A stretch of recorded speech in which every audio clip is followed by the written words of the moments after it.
આચાર્ય મહોદય, શિક્ષકો તથા મારા નાના અને મોટા ભાઈઓ અને બહેનો, આપ સૌને મારા એટલે કે ધોરણ 6 માં ભણતી પ્રાપ્તિના પ્રણામ તેમજ ગણતંત્ર દિવસની હાર્દિક શુભકામના।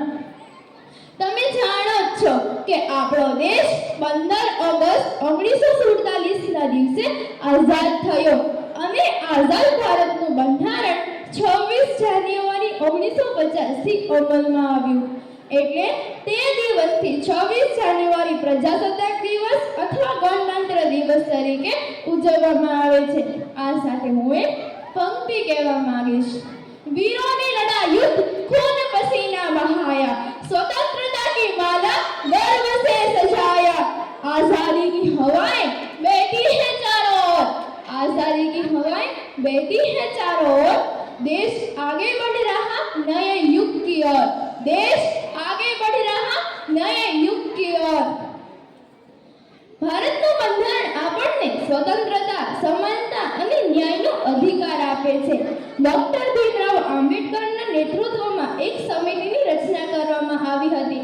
તેમણે તૈયાર કરાયેલ બંધારણનો મુસદ્દો વિધાન પરિષદમાં રજૂ કરવામાં આવ્યો હતો અને તેને 26 નવેમ્બર 1949ના રોજ આપવામાં આવ્યો હતો, પરંતુ તેનો સંપૂર્ણ અમલ 26 જાન્યુઆરી 1950ના રોજ થયો હતો। આ દિવસ આપણને લોકશાહી, સ્વતંત્રતા, સમાનતા અને આપણા મહત્વપૂર્ણ નિર્ણયોની યાદ અપાવે છે।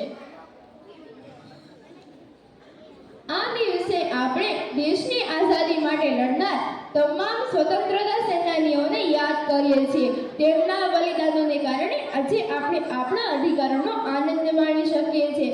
આપણે આપણી ફરજો અને જવાબદારીઓને માન આપીએ અને આ દિવસની ઉજવણી કરીએ છીએ તથા ડોક્ટર બાબા સાહેબ આંબેડકર, મૌલાના અબ્દુલ કલામ આઝાદ, ડોક્ટર રાજેન્દ્ર પ્રસાદ જેવા મહાપુરુષો જેમણે બંધારણના ઘડવૈયા તરીકે મજબૂત પાયો આપ્યો તેમને સન્માન આપીએ છીએ। આ દિવસે શાળામાં તથા સરકારી સ્થળે ધ્વજવંદન સમારોહ અને પરેડ કરવામાં આવે છે અને સૌથી ભવ્ય પરેડ દિલ્હીના કર્તવ્ય પથ ખાતે યોજાય છે। આ દિવસ એક દેશભક્તિના ઉત્સાહ સાથે મનાવવામાં આવે છે અને વિવિધ પ્રવૃત્તિઓનું આયોજન કરવામાં આવે છે। गणतंत्र का पर्व है, राष्ट्र का सम्मान है, एकता की मिठास है, देश की शान है, चलिए मिलकर कसम लेते हैं, चलिए मिलकर कसम लेते हैं, देश का मान बढ़ाएंगे, एकजुट होकर आगे बढ़ेंगे। આજના આ દિવસે હું ભારતના સ્વતંત્ર સેનાની અને બંધારણના ઘડવૈયાને ધન્યવાદ કહેવા માંગુ છું, જેના લીધે આ એક આઝાદ અને એક લોકતાંત્રિક ભારત બન્યું। આ સાથે